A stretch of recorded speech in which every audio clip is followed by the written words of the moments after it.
Les meilleurs signes, c'est d'abord que, vous l'aurez constaté, beaucoup de monde.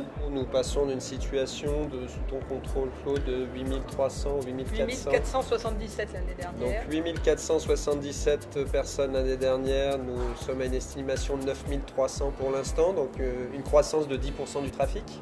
On le sait tous, il y a plusieurs enjeux associés à Esprit Meuble. Un premier enjeu qui est quand même un enjeu de business, parce qu'on a nos entreprises à faire vivre et nos distributeurs ont une année 2015 à préparer.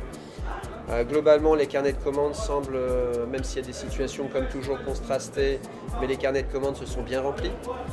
Nous avons entendu beaucoup de personnes qui sont ravies de leur salon. Ça faisait longtemps que je n'avais pas vu autant de monde ravi de leur salon. Un métier est fort lorsque tout le métier est soutenu.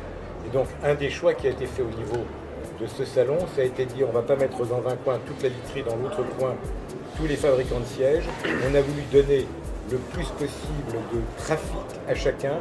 Et je pense que c'est quelque chose d'exceptionnel qui a été fait qu'on ne trouve pas dans d'autres salons. Et ce salon n'a de sens dans son contenu et dans sa marque que dans sa capacité à être dans une réponse qui soit exhaustive.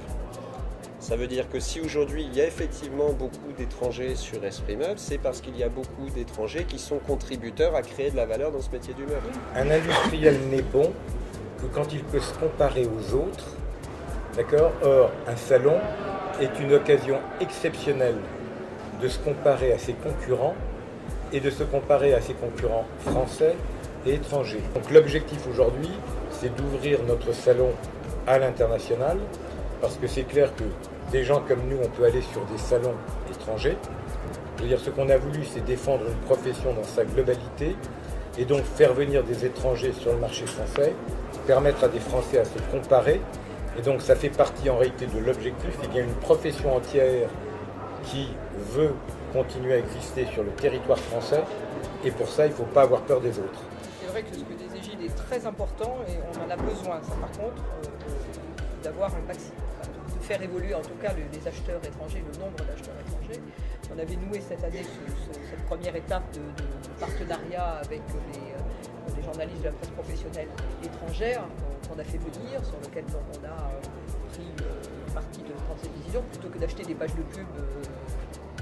Et je pense que c'est aussi une bonne initiative. Je pense que c'est pas par hasard si on retrouve beaucoup plus de couverture et d'attractivité de tout le travail qui est fait toute l'année avec l'équipe de presse, avec les équipes de Sandrine Dominguez de l'autre côté. On a vraiment été des grands générateurs de contenu cette année. Et comme par hasard, on a aujourd'hui un certain nombre de médias grand public qui viennent. Donc là, on va à la rencontre du consommateur. Et cette année, on a eu une reconnaissance, on va dire, bien sûr, vous nous accompagnez, vous, depuis le début, mais de médias plus larges. BFM Business qui a été quand même notre partenaire, l'AFP qui est venu et qui a fait 2 pages ce matin, les médias qui sont tous passés là depuis 2 jours. On va pouvoir satisfaire un certain nombre d'exposants aujourd'hui sur le salon qui veulent faire plus grand. Donc en fait, on va avancer gentiment dans la conquête des mètres carrés. Mais l'idée aussi, c'est pas d'aller trop vite, c'est d'aller étape par étape et de pouvoir bien garder l'ADN et les gènes de ce salon. Mais je répète bien, priorité aux exposants actuels. On va s'ouvrir à ceux qui n'étaient pas dans les années précédentes et on va pouvoir accueillir des étrangers à une seule condition quand même, c'est la qualité du stand. Et non pas de l'offre, ça ne nous incombe pas, mais la qualité de présentation, la théâtralisation, la qualité du stand. On voit bien que globalement, cette exigence collective fait qu'on a des stands effectivement beaucoup plus attractifs.